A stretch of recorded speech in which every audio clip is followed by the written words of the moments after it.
পরকীয়া যারা করে বা পর নারীর প্রতি যারা আসক্ত তাদের চেনার ৩টি উপায়। প্রথম উপায় হচ্ছে তারা স্ত্রীর উপরে অযথা কাজে চটে থাকবে, কোনো কথা হলে খুব রাগ দেখাবে, তারপর তাকে তেলে ঝালে এমনভাবে রাখবে যে স্বামীর সব কথাই একদম পারফেক্ট, যে সে যেটা বলে সেটাই পারফেক্ট, ওয়াইফের কোনো মানে পছন্দ অপছন্দর কোনো মূল্যায়ন করবে না, এক কথায় শেষ, খুবই স্ট্রং থাকে ওয়াইফের প্রতি। এবার বাচ্চাদের ক্ষেত্রে আসেন, বাচ্চাদের উপরেও মানে খুবই চটা মেজাজ দেখাবে, তেলে ঝালে রাখার চেষ্টা করবে, ছেলে সন্তান যদি থাকে তুই তুকারি করবে, মেয়ে সন্তান থাকলেও তুই তুকারি করবে, মানে এই হচ্ছে তাদের ১ নাম্বার একটি টিপস।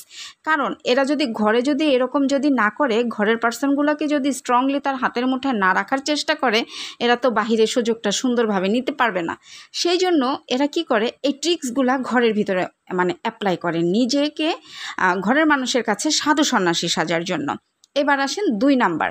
২ নাম্বারটা কি, মেয়েদের উপরে অযথাই, পুরুষ লোকের কথা আগে বলি, এরা মেয়েদেরকে অযথা কোনো একটা মেয়ে পাইলো, অযথা কামে এরা কথা বলবে, আপু আপু আপু, বুইরা বেটা, বুইরা বুইরা বয়সের লোকজনগুলা যখন একটা ইয়াং টিনেজ মেয়েকে বলে আপু আপু আপু করে কথা বলবে, তার কন্ট্যাক্ট নাম্বার নিবে, তার হোয়াটসঅ্যাপ নাম্বার চাইবে, গিয়ে কি করবে, চুলকানি ওই যে মেসেজ করবে, চিটচ্যাট করবে, খায়া দেয়া তো কোনো কাজ নাই, বুঝো না?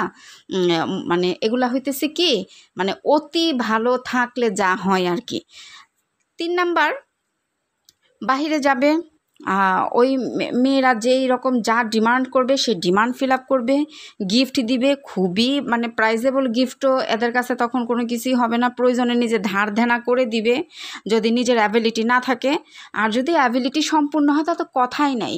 এরা হইতেছে বইয়ের অগোচরে ওই যে পরনারী আসক্ত, ইচ্ছা মতো ইনভেস্ট করবে, ভাঙবে, এই হচ্ছে এদের ৩টা জিনিস চলাফেরা। বাসায় এসে ভাব নিয়ে থাকবে, মানে সে খুব কর্মব্যস্ত মানুষ, সারা দিন বউ বাচ্চাদের জন্য সে মাথার ঘাম পায়ে ফেলে পরিশ্রম করে, এই হচ্ছে একটা ভাবের মানে সর্বোপরি ভাব। এবার আসেন আরেকটি কথা বলি, এই পুরুষগুলা দেখা যায় কি জানেন, বেলা শেষে এই যে বাহিরে যে মেয়েগুলা বা এই টাইপের নারীগুলা যারা হাজব্যান্ডের সংসার করার পরেও বাহিরে ছেলেদের প্রতি আসক্ত থাকে, বেলা শেষে কি হয়, ওই যে ছোলা কলাটা আছে না, কলার বাকলটা এদের হাতে ধরাইয়া দেয়, তারপরে পাশে একটা লাথি দিয়া তারপরে হাইটা চলে যায়। তার কারণ কি বলেন?